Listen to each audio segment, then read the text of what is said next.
So, ito na yung bagong dorm ko. Ang boring naman kung ako lang mag-isa dito. Hi!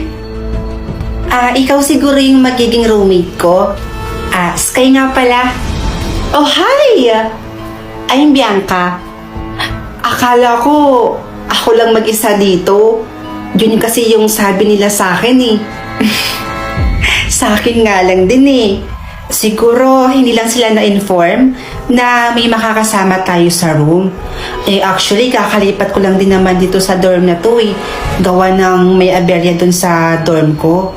Naku, mabuti na yon. Para naman may makasama ako dito, no? Para hindi naman ako maboring. First year ka ba? Oo. Advice lang ha. Mag-ingat-ingat ka dun sa isang prof.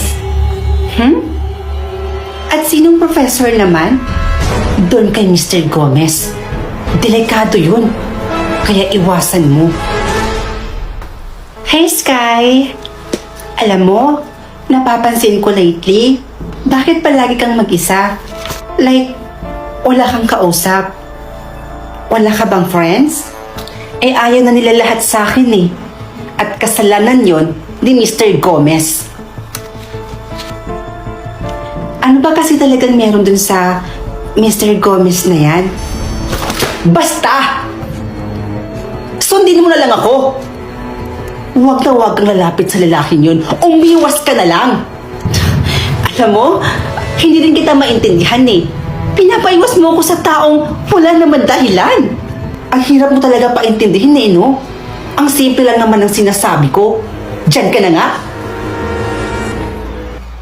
Pero itong tatandaan mo ha, umiwas ka sa professor na yon kung ayaw mong pagsisihan na hindi mo ko sinunod.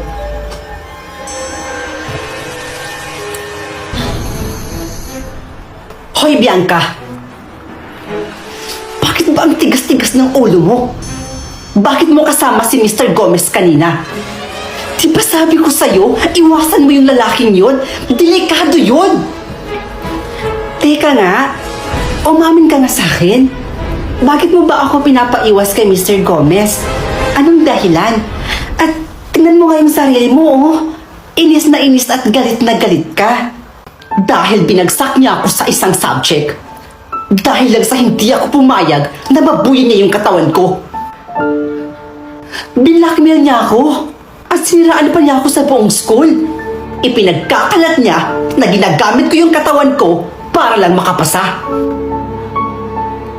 At nung kinumpronta ko siya tungkol sa kasinungalingan niya at nakita niyang binibidyohan ko siya, alam mo ba kung ano yung ginawa niya sa akin? Pinatay niya ako. Pinatay niya ako dito mismo sa dorm na to. Ginawa yun ng papa ko?